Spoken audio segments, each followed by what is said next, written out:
Well, you visited Canada at some point, and you probably got some experience with the snow that we got here. But hopefully, I think you were here during the summer, right? You went into, I think, Vancouver. You were I had seen on some interviews. Um, Canada is quite beautiful. We welcome you here anytime. Just don't come during the winter months. It's quite cold and snowy, which is like now. Right now, it's not snowing, but it's around hovering around 3 degrees, so not exactly Yeah, cycling weather. yeah, that's sounds warm for Canada in the winter. Like I've heard, it's yeah, yeah, negative Celsius to points that I can't even comprehend. Like anything below -5 is, I don't see how you can even feel any colder than that. But yeah, That's good for awesome. skiing and that.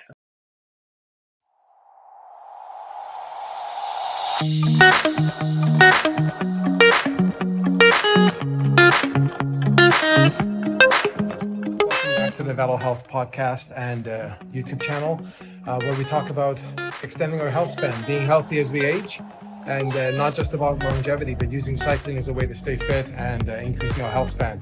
This next episode is graciously just super stellar gentleman, Cam Jones, winner of the Unbound Gravel race and also the Grand Prix Championship. He's been just so kind and stellar to come on the pod and the channel, and a true sports person, like just absolute sportsmanship to be able to do that. And I hope that this will stimulate others to come on for long form interviews of these amazing gravel athletes, to inspire all of us to stay healthy and to continue that journey for increasing health span, but also admiring and learning from these amazing pros. So I took some time to get it out, and it's going to be fantastic. And this is the life of someone who's a gravel cyclist, amateur rider, but also a critical care physician. So enjoy this. Thank you so much, Cam Jones, for doing this. Hey folks, so welcome to the pod. It is a great privilege here to have Mr. Cam Jones. Cam Jones here from New Zealand. If you have been living under a rock for the past year, I will give you the knowledge now, but I'm sure you know more about that. Cam is freshly out off the heels of winning the overall Lifetime Grand Prix championship race. He broke onto the scene. I would say even a year or so prior, but certainly last year after getting through to the Wildcard selection, and then winning the coveted Unbound race, and not just winning, but with a just a stellar kind of teamwork and setting a course record, and then Little Sugar, and then with the overall title. So Cam, it's a huge privilege to have you here and to sort of enlighten the cycling community with some of your knowledge and to tell us a little bit about your journey. Thank you so much. Hey, yeah, thanks for having me. Look forward to having a chat. It's a privilege. So Cam, before we go a little bit to the past, let's start with the very recent past, which made a lot of folks excited. So a lot of us try to do the Festive 500, mostly indoors, some of us outdoors. Tell us how it's been coming back home, and or just being nearby, and sort of what you did for the Festive 500 and how you got along with that and what it meant for you. Yeah, I mean it's certainly a lot easier to complete that challenge in the Southern Hemisphere this time of year. There was a lot of comments on my ride saying you should try to do this in the UK or Canada, and yeah, people that do it in winter conditions have yeah, a lot more challenges to deal with. So big kudos to them. One of my new partners for 2026 is Rafa Cycling Clothing, and they started the Rafa Festive 500 challenge. I do try and do the challenge every year. Usually it just comes naturally with the training I'm doing at that time of year, but uh, yeah, and I wanting to do it again and sort of use that to help announce my Rafa deal. I thought, why not try and do it all in one go? We've also got a bit of a head start being in New Zealand. There's the first time zone, so I thought if I made an early start, then I could probably be the first in the world to complete the challenge by doing it all in one go. I think one guy actually did it, finished it before me. Someone, I don't know where they were from, but set their Zwift to somewhere in a Pacific time zone.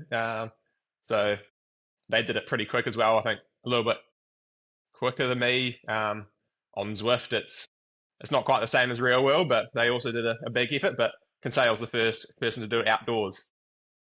That's right. That's what it seems to be, the first person to do it outdoors.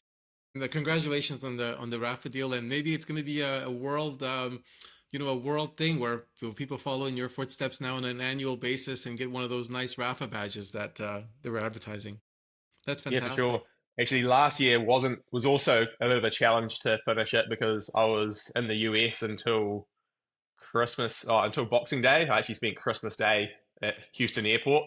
It's another story, but and then came home and I think on the 30th went out to this music festival and got home at I think 3 a.m.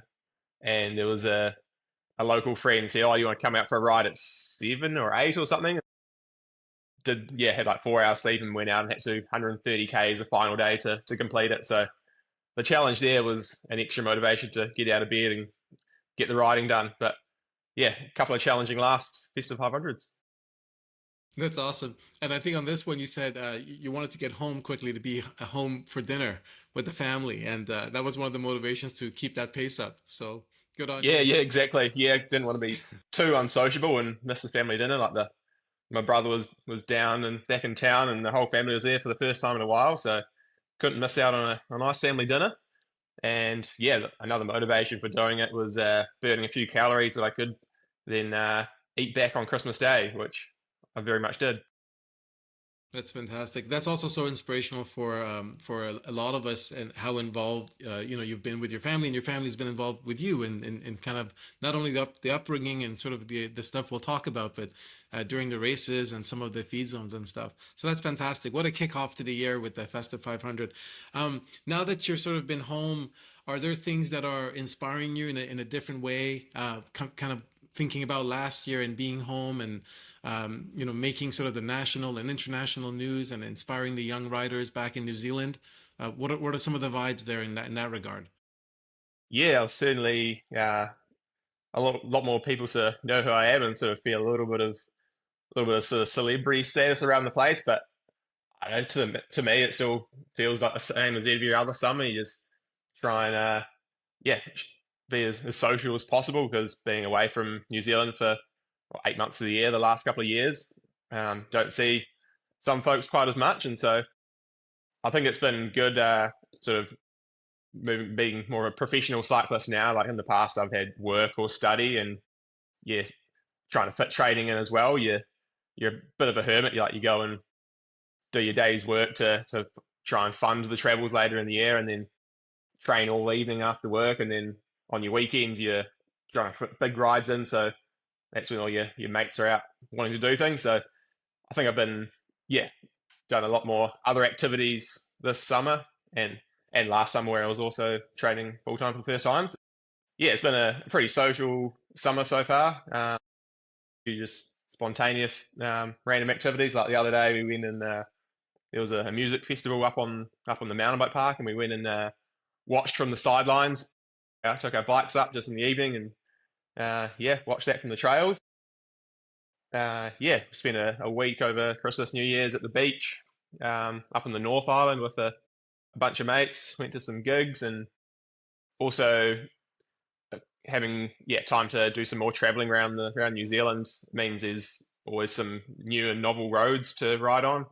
I think a big part of what motivates me is the adventure side of it and seeing some new places, and it never feels like too much of a chore when you're doing the big hours and in new places and exploring. So, well, I've done some pretty big hours this summer already. Hasn't really felt like a chore yet, which it does sort of start to creep in towards the end of the season. But yeah, you gotta love what you're doing. Yep, that's a theme with you. You have a very positive attitude, and you just kind of take what it comes, and you stay very positive, as you'll hear, I'm sure. Do you think that sort of returning home has been inspirational to the cycling scene and the gravel scene? Have you this ties in nicely with the multi-sport background and sort of being in the outdoors? Have you gotten a sense that there has been a slight sort of a slight wind in the sails of those who are outdoor cyclists and off-road cyclists back in New Zealand now because of this?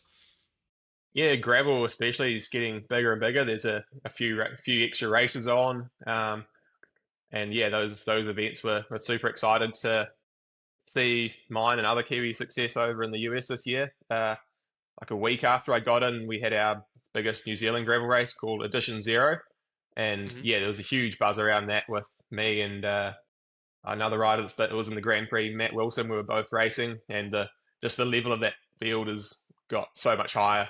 I think we're 20 minutes under the course record from the year before, which, yeah, every year it's just getting like 20 minutes, 15 minutes faster. So everyone's, learning that you can push for those sort of, it was like a 7.5 hour race. I think you can actually push pretty hard for a race of that length. Whereas when it first started out 4 years ago, it was seen as more of an ultra event, but now it's a kind of distance you can really race. And awesome community around that event. Like we had a bit of a shakeout ride before, like they do in the US. Had like 50 people come along for like a cruise before the race, and then just everyone hanging out on the field afterwards. It was super good vibe, and gravel's in a good spot back here in New Zealand. That's amazing. I think I do agree with you. I think that there's so much opportunity for the growth of gravel across the world, and especially in places where there's a more of a focus on outdoor activities. So that's a great segue to talk about your background as you sort of started as a young man in cycling and multi-sport.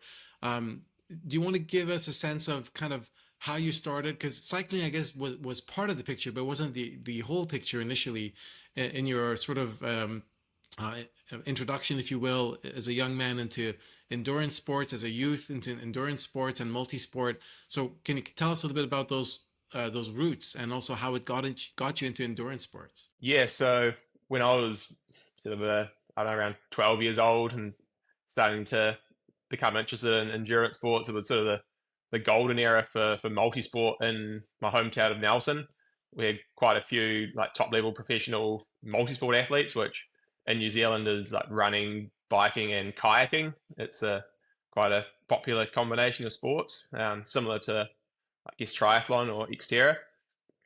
Um, so around that time, there was a kids like racing kayaking club that I got involved in, and I was in.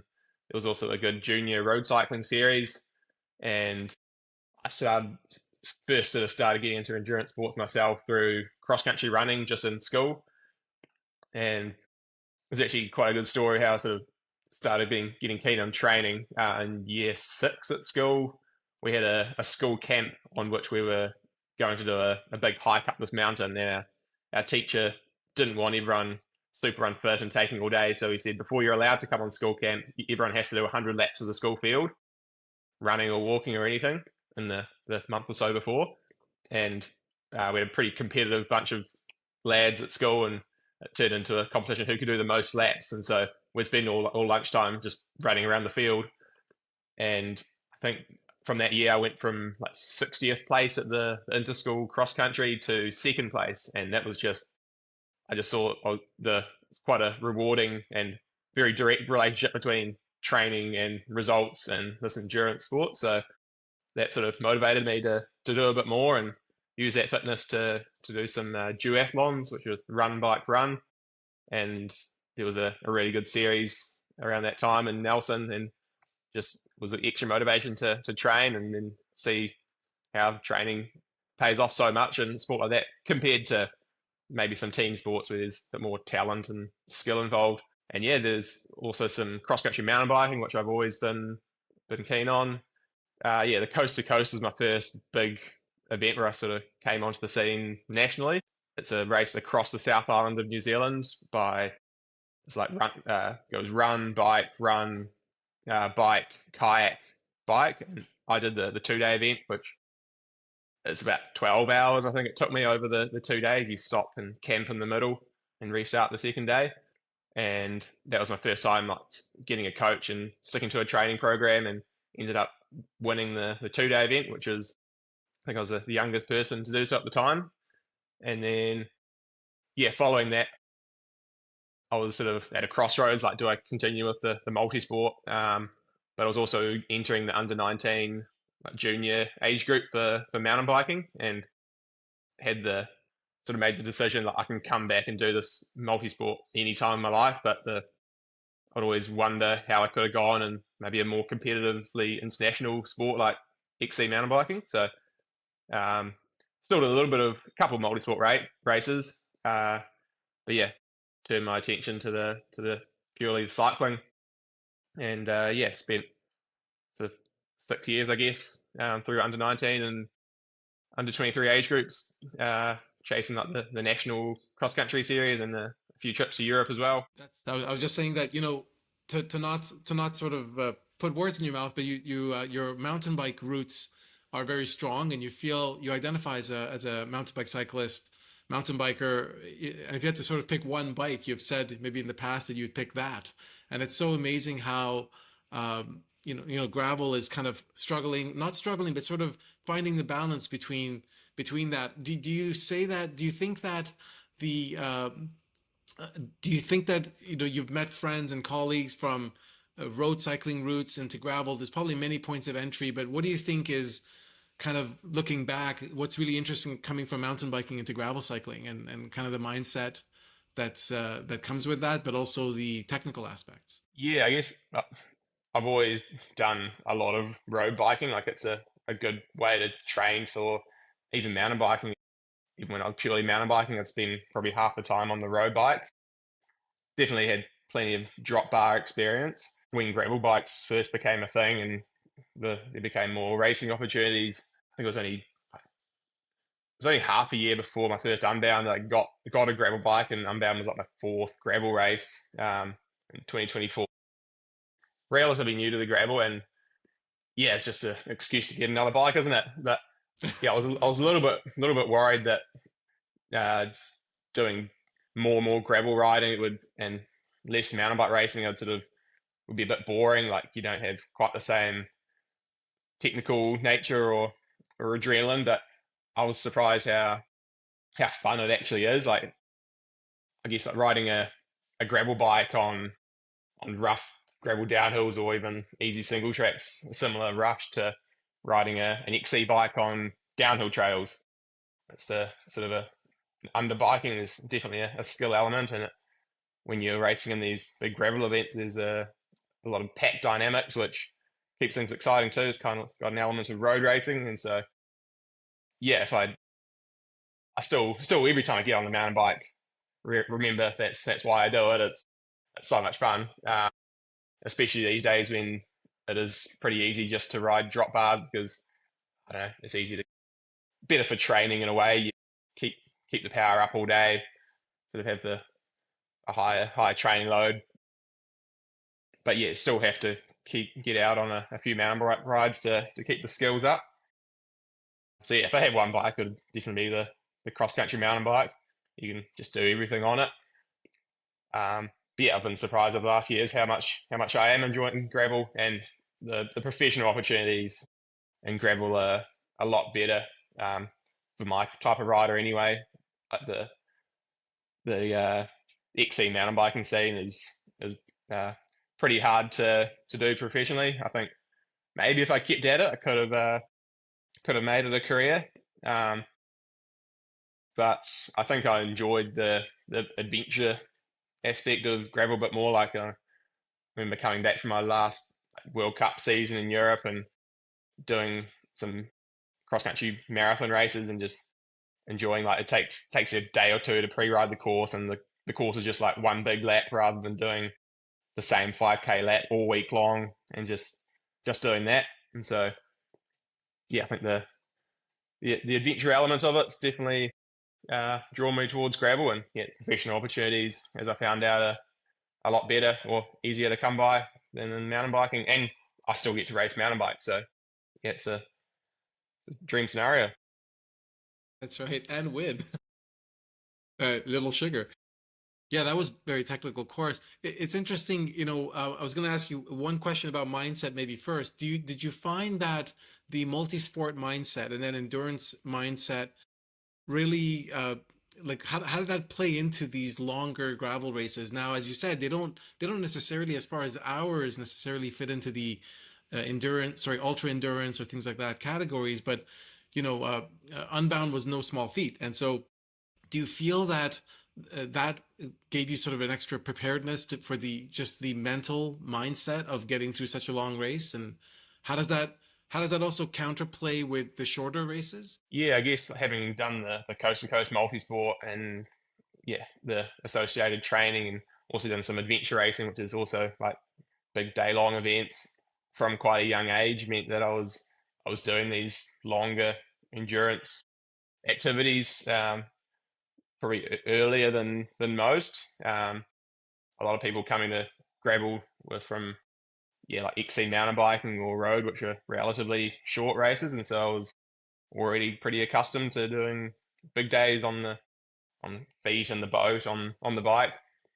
I think a big thing that the multi-sport helped me with is the logistics side of it. Like a lot of people say how much logistics and things go on to like something Unbound, like sorting out all your nutrition and feed zones and stuff. But wait until you throw in a mountain run and a kayak in there. The gear involved is crazy, and all the transitions. And I think after doing something like coast to coast, the gravel racing's pretty straightforward in terms of logistics, and so that's probably helped me out coming into these longer gravel races. The mindset, I don't know, you just got to love what you're doing, really. Like, you're not going to go out and do these 6-hour training rides or even more in the races unless you want to do it. So yeah, I think just enjoying being out there and the challenge of a long day. And there's certainly different physiological challenges when you start getting over 5 hours in a race. Yeah, sure that helps, having done that from an early age. Yeah, I think that's actually leads me to ask a question that I think hasn't, people would love to know, and it's difficult for this to have been covered during the time of the race. I think both yourself and Simon Pellaud just demonstrated such athleticism, such professionalism. Surely there was this awesome breakaway which kind of continued. What was the mindset game, not game, but more the kind of courteous behavior which we saw? We saw it on film, but there was a prolonged amount of time where you guys were together in Unbound, and that mindset. Did you feel that there was a sense of shared sort of mindset, a shared vision as you guys were into those late hours of that race? Probably somewhere between the 5-hour mark or 6-hour mark to the 8-hour and a half mark, roughly. Yeah, there was certainly a great dynamic between us two, and sort of built a good relationship starting from that race. But I feel like even if we did hate each other, we probably still would have done the same thing. We both knew that sticking together and working together was essential for the success of the breakaway. So yeah, like we both knew we needed each other, and there was always going to be a point where it turned into racing each other. Keeping one another rolling as fast as each other could was beneficial for both of us. So yeah, it was just a no-brainer really to work together. I think we were both friendly and wanting to help each other out as much. Maybe he was telling me about some of his breakaways he's been in and World Tour road races. Like, he's done some Giro d'Italias, and said it was in like 10 breakaway days in one of the editions. And as a bit of a breakaway specialist, he told me after that one we had was probably the most cohesive he's had in his life. On the road, there's, I guess, people with teammates behind and various other ambitions, and so you're usually trying to just stab each other in the back every chance you get. But in a race that long, when there's only two of us, we just knew we had to work together. And examples of that were like lubing each other's chain on the go, looking for each other out of feed zones if someone took longer than the other. I gave him a bit of my water between the middle two aid stations, because he made the same mistake as I'd made in 2024 and just didn't carry enough for the heat and the time it was going to take. I think that was probably unique to that partnership. Sharing water is it's a pretty valuable commodity out there. And like we're both fully aware that in a race that long, everyone has their ups and down moments. He sort of let me know in the middle when he was having a less good patch, and I just held a few more longer turns, and then later, maybe 2.5 hours, 3 hours to go, I was having a little bit of a down patch, and he'd pull some longer turns. And then kind of the partnership started to break down a little bit when realized that he didn't have quite enough food. I think he'd dropped or missed a flask of gel, and the first thought was like, oh, I've got a whole lot of extra lollies in my top tube bag. I can give you these, get you going. But at that point, I realised we're close enough to the finish that I probably didn't need his presence to get to the finish in the front. So had to, yeah, it was quite an interesting moment there for me, having to say, oh, I'm not gonna help you now. And then coming into the finish as well was quite cool. And maybe 20 minutes to go or more, 20 k's to go. He said, yeah, I'm out. I'm out of energy, just out of food basically. And yeah, like I'd appreciate if you could not drop me, and so I could at least get a ride to the finish and take second. So yeah, I think you guys, yeah, you guys really like were an exemplar of teamwork, even though, you know, teams are not a thing yet, and we can talk about that. But I think just the camaraderie, the fist bump, you know, was a very famous part that was actually thankfully captured on camera, and yeah, helping each other out. And it's good to hear that you both helped each other out during times where you felt it was kind of low moments. And then, you know, what's interesting, I think this probably goes through your mind too, is that those getting each other through those low moments, then the athlete part also then plays in towards the end, and who has more stamina at that point. But it was teamwork that got you both there, which was really nice to see. Do you think that there's been rumblings around this a little bit, not officially, but do you think that if you fast forward 5 years, 10 years from now, that the spirit of gravel will be different, and that there will be teams, and maybe even 5 years is too far out? What is your sense of where the sport is going, and will it then just be different rather than something that's either a negative or a positive if there are teams, formal teams in gravel? Yeah, I mean, it's been talked about for a few years now. I haven't really seen too much change. Well, I've only been doing it for a couple of years. It hasn't really come into play too much, the whole team aspect.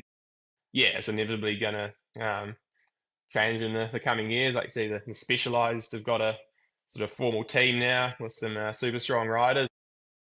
Word is there's a Canyon team dropping soon. Yeah, I can see a world where I'm racing an official team in the next couple of years.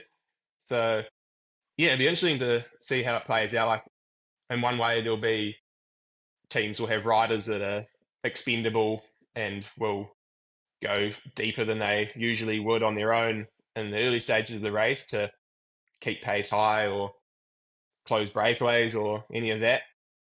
But also before, until everybody's in teams or there's enough teams to fight each other, I think almost all the individual riders will just look at the teams to do the work, and then the teams will sort of expend themselves earlier more than others.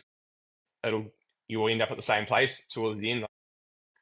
I saw the Australian road cycling champs on the weekend. There was one team with huge numbers, but they were just looked at to do all the work, and the team didn't end up winning. So yeah, it's going to be interesting to see how it plays out. I think it'd be good having, I think, probably two of the strongest riders, Keegan and Matt Beers, having them on the same team. They're probably going to be even more willing to go deep and race hard from the start, knowing that, well, if one of them goes hard and gets away but gets pulled back, then the other one has been fresh and has been able to rest up. Whereas until now, the top riders have just been looked at individually, and no one wants to do all the work themselves because it's just them. So I think it'll be a good thing for next year, make it a bit more competitive and just everyone racing super hard. Yeah, I'm also intrigued to see how it's going to play out. As you said, there's so many dynamics. We're not even talking about the kind of the physiologic, you know, like a day where the gut doesn't feel just right, or mechanical. There's just so many aspects. So having a team maybe helps ameliorate some of those things. The other interesting thing, I don't know if you were watching the Nedbank gravel race that occurred in South Africa starting near Cape Town and those areas. That also kind of opened the idea of maybe stage races, which that in combination with teams may make kind of the evolution of gravel quite interesting, actually. Um, and I don't know if you've experienced yourself any of the stage races, or not in the professional field that you're in now, but kind of thoughts on that. Uh, if there are kind of stage gravel races, which would be kind of another kind of mirror image of what happens on the road, for example. Yeah. Once you get stage racing plus teams, yeah, it's looking quite like a Grand Tour kind of setup. Yeah, that gravel burn race in South Africa looked like an awesome adventure, and one I think in 2027 I'm pretty keen to do either that or Cape Epic or some sort of race in South Africa. It's a place I've never been or raced in. Yes, I think that's my next adventure is something in South Africa. I've done a stage race the last 2 years on the gravel, the Oregon Trail gravel grinder. It starts in Bend, Oregon, and yeah, that's probably my favorite ever race. Um, it's like amazing course. The race looks after you so well. It's point to point days. Well, 4 out of 5 days are point to point, and you get to the finish and camps all set up. You got your tents there. You got food all laid out. Yeah, just a great way to get to know your fellow racers a bit better than at some of these 1 day races where everyone's super busy at the expo the day before, and then everyone goes their own ways afterwards, and there's not a huge amount of socializing. Stage races are really good for sort of building relationships with your fellow competitors. That race in particular, the first year I did it, there was a team there with like 4 or 5 riders, and I don't know, just having they did play some team tactics. I felt like for a race like that, it was almost not in the spirit of it. Um, Not to say there's anything wrong with it. Yeah, teams are perfectly welcome to go and play team tactics, but this year I've entered Oregon Trail for the third year, and I will have a fellow New Zealander who will be as much of a teammate as you get. But at the moment, I'm saying to everyone, we're going to race each other. Like it's a race like that. It's very very spirit of gravel. This race, like big adventure, and I felt while we might be able to get better results as a team, I think we'll probably still just race as individuals. It's sort of just a bit more in the spirit of things. But yeah, maybe some higher stake races in the future, like Gravel Burn, where there is big prize money on and big sponsor, uh, yeah, big eyes on the sponsors and things. Then there may be some pressure to race as teams to get the best result. That's right. I hope some of the race organizers are listening. There's a lot of interesting opportunities out there. Some of it which helps preserve the so-called spirit of gravel, and some of it which will take it a bit of a different direction. I was just changing gears a little bit. Your background, as some folks know and some folks may not know, is you did your studies in engineering, in forestry engineering. Can you tell us a little bit about how that plays into any aspect of your cycling, whether it's thinking about gear or nutrition, sort of logistics, things like that? Yeah, like uh, forestry engineering, it's kind of basically civil engineering with a bit of a commercial forestry element thrown in. And I've joked a few times that I've been a gravel professional even before I started getting paid to ride a bike, because building gravel roads is kind of what I'm professionally trained in. I'd like to say I don't know, I could pick up some sort of professional tips from I don't know the road building process, but not really. You kind of just learn how the roads flow just by riding them lots. Um, yeah, I think the engineering mindset, the problem solving Yeah. is good for this gravel racing, where it is quite a relatively new sport, and the equipment and the bike setups are not quite so documented or tested like they are in road. So there's certainly lots of room for innovation, and having an engineering background is yeah, probably a good thing for that. I'm not afraid of going and testing out new things. And like the other day, I was tinkering away in the shed with various spaces and stuff to put under my Garmin mounts, like tilt it up to try and like be more aero when I'm in the puppy paws position, and yeah, just trying out new things like that. So yeah, I think yeah, the studies not a bad thing for the racing, and also knowing that there's a degree there and a job that I can do if I wasn't cycling, it maybe takes some of the pressure away. Or when I was getting into sort of the last couple of years, so starting my professional career, it was never really like a do or die mindset. Like cycling's always been a hobby, and I was trying to do it, just trying to do cycling as much as possible, and getting paid to do so was the best way to do that. But there was also no real pressure. Like if it didn't work out, then I wouldn't know what to do with myself. So there was only a couple of years ago, I was pretty content with the fact that I'd be going off and getting a real job, and maybe still do a month or so racing trip every year. But yeah, there's being a professional cyclist was never really the end goal all these years. And I think getting I am in that position. It's just a bonus. Don't have to set an alarm too many mornings and have super early starts. That's sort of the goal in the end, is just to be able to ride my bike as much as possible. That's awesome.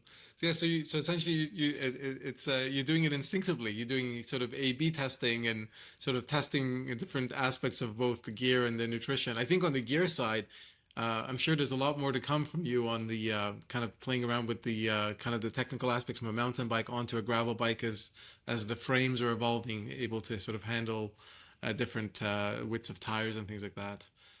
Yeah, for sure. I had a good chat the other day about what I wanted from a gravel wheel, and there's some wind tunnel time in my future, and I think interested in learning about the relationship between tire widths and rim widths and depths.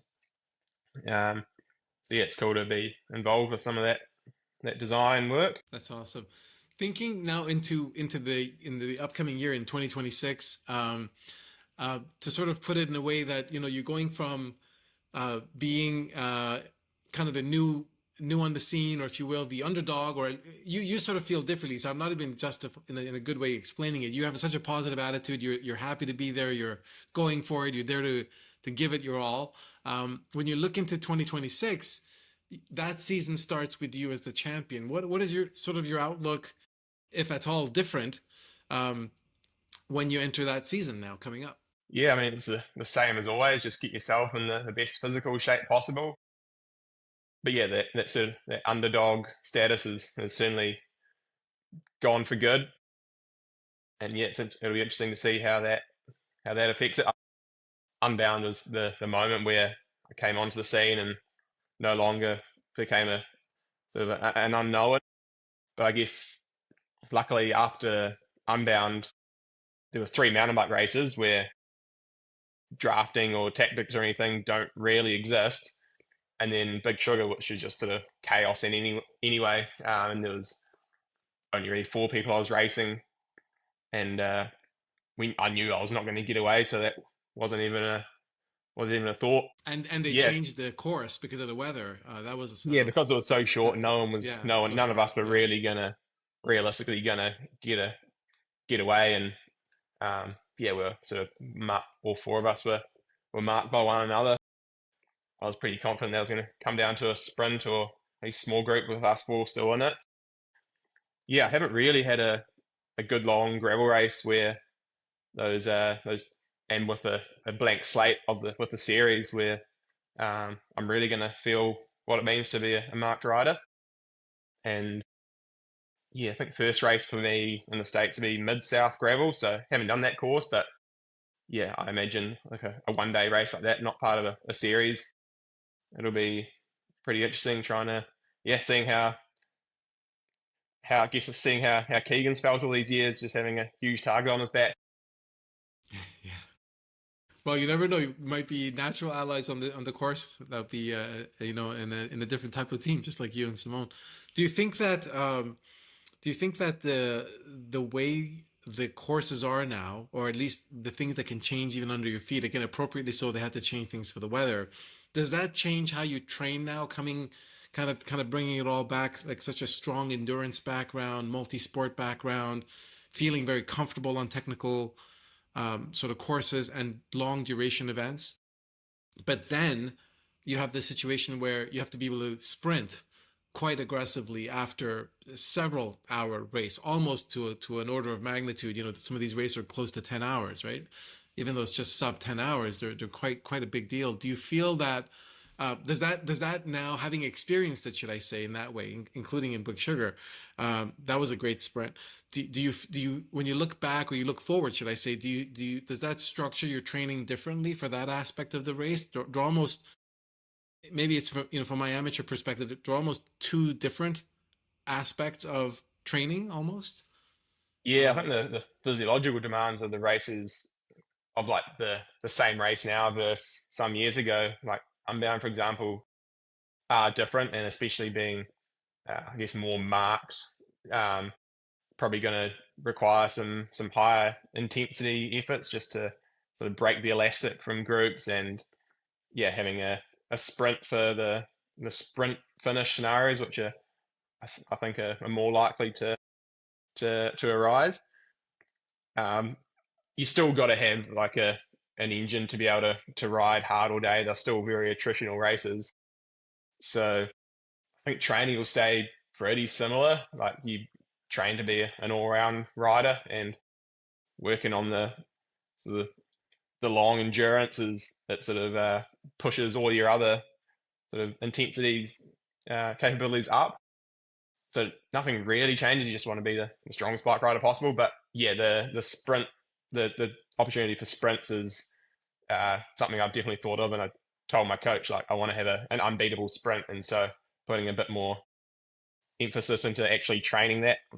Never really trained as a sprinter much, but every ride throw in a couple of sprints just to build the neuromuscular pathways that's there. right. Been in, I mean, I usually go to the gym anyway, but I'm trying to keep the gym training up all year long this year. And yeah, as one of the larger, more muscular riders, I should be able to beat most people in a sprint. And so if I can and train that, it'll probably be a good thing, meaning I don't have to rely on getting a gap during the race like some of the smaller riders might feel they have to. So yeah. As you're saying, because of the the bikes are getting potentially heavier, maybe if they get more aerodynamic, which Mm. doesn't matter as much on the flats, but the power still matters. And then the other part is, as you said, like the depth of field, the field is getting stronger as a whole. And so potentially, depending on the technicalities and weather and physiologic stuff, there there might be a bit of a setup, as you said, for a sprint finish. Yeah, yeah, Um, it's likely. so so it's difficult to say. How has been the sort of the professional? I mean, you've been professional now for over a year, but this year into 2026, are there? There's been some sponsors you already mentioned, Rafa, but you're obviously still with Scott, and maybe some. Are there any things that you can tell us about that's coming down the pike, sort of in 2026 that you're allowed to say? And I don't want to break any rules here, but are there any interesting things that you're working on with your partners, your sponsors, that just maybe generalities that folks could be excited about in 2026? Yeah, when's this podcast going live? Soon. So, unless you put Yeah, an embargo. yeah, it'd probably be a good motivation to get all the announcement posts and stuff out. So yeah, I'm staying with Scott for the next 3 years, so that's super exciting to keep building this awesome setup we've got. Look forward to yeah racing the awesome equipment and telling some more stories on through the video format. So looking to do some sort of non-racing, maybe FKTs or challenges, or just showing off the kind of some of the adventures you can do in New Zealand with a bike. Sticking with Shimano for all my group sets. Been with Shimano going my whole life, so yeah, super stoked with that, and the introduction of their new XTR, or their one by wireless group set this year was awesome. Just always, like, as a mountain biker, you've always ridden one by, and so having a electric one by this year has been super cool to get on. 4i is doing my power meters, so that's I just send off my Shimano cranks and I come back with dual sided power meters on, which is essential for training, and don't really race to power so much, but it's always nice to look back on the data and yeah, see how you're improving over time. Um, Who else for wheels this year? I'm on Industry 9, which is a new sponsor I'm super excited about. Uh, Last year I didn't really have any wheels I had to use, and Industry 9 sent me some wheels to try out towards the end of the year, and I actually elected to use them in Big Sugar. I think after seeing a lot of the carnage at Big and Little Sugar with people breaking rims and things, uh, I'm putting a bigger emphasis on durability with equipment, especially in a series like the Grand Prix, which rewards consistency. So yeah, they're still super light, aerodynamic wheels, but with the more of a downhill and mountain biking background, that sort of durability is a big part of their product. So excited to be using those. And who else we got? Oh, on the nutrition side, I partnered with Kinetic Ketones, which is a pretty exciting one.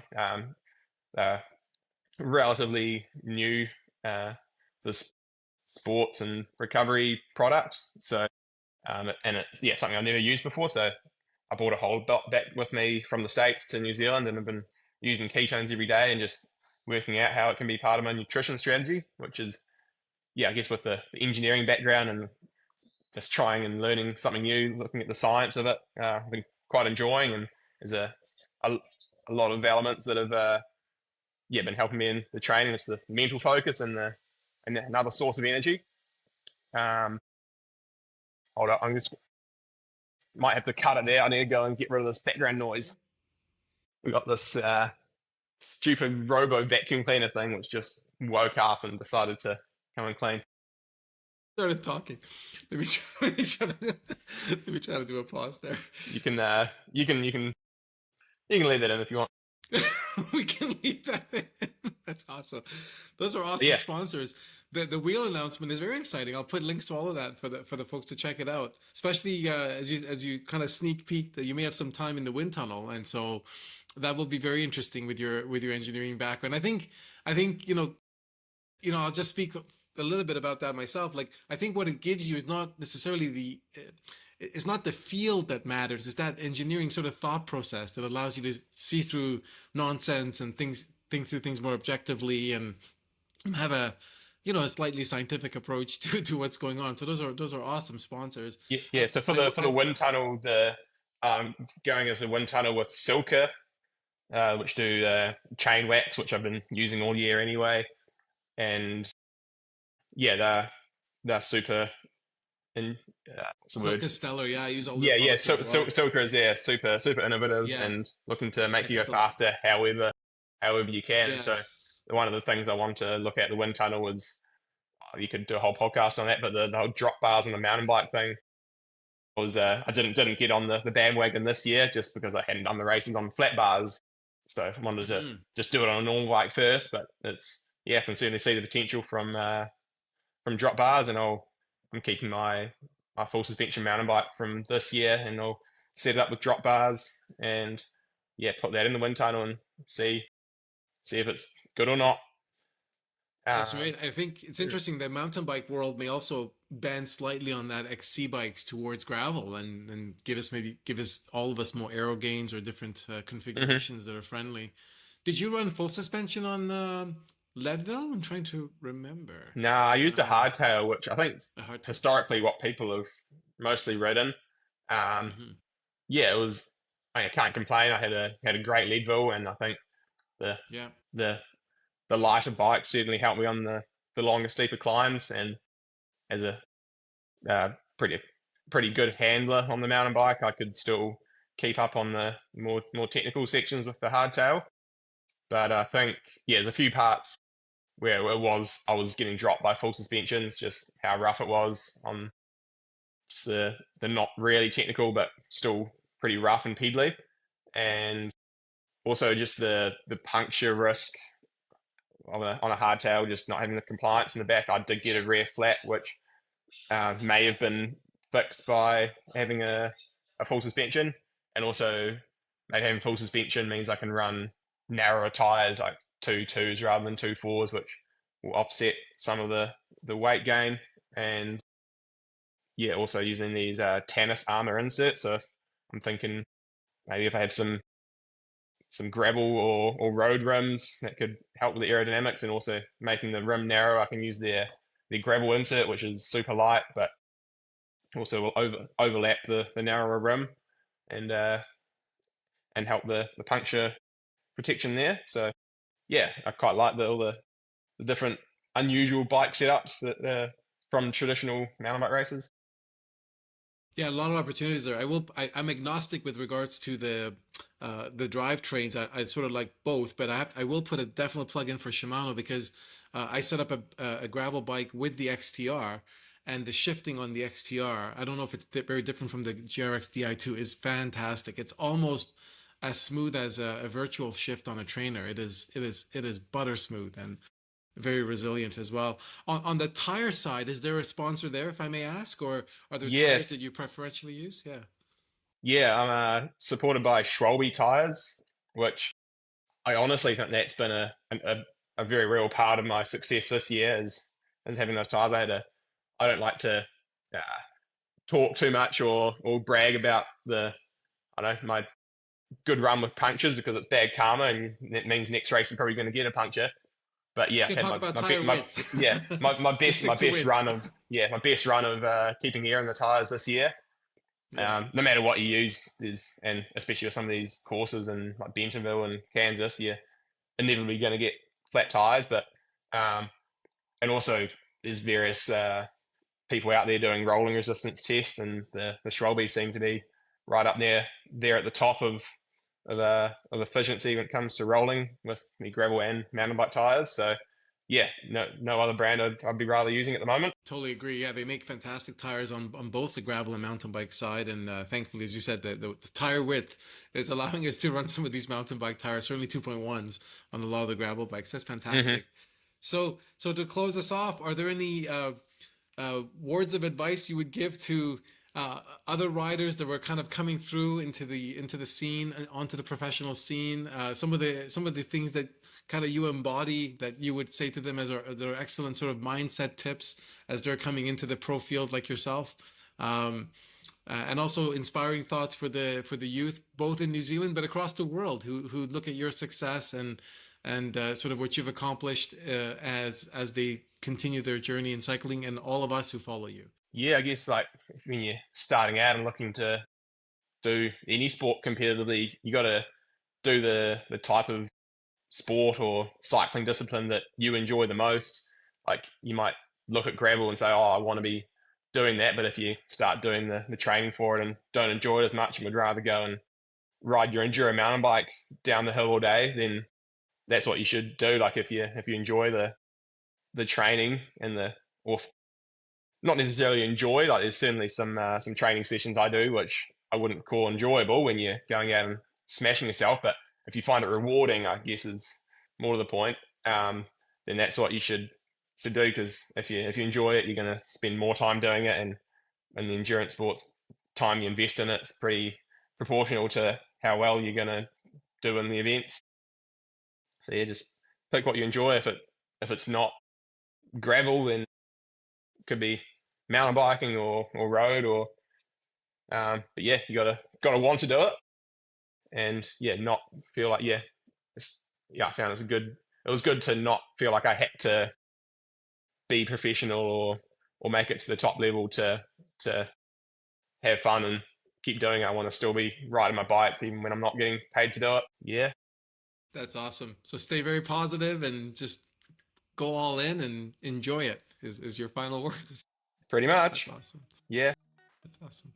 Well, thank you so much for taking the time to talk about all these different aspects. It's really a huge privilege, and hopefully have another chance to talk to you in the future, or come to one of the races and highlight some of the successes or gear or whatever that you're doing. But we all look forward, to seeing you in 2026 and all the great things to come. Hey, thank you. Yeah, and thanks everyone for listening.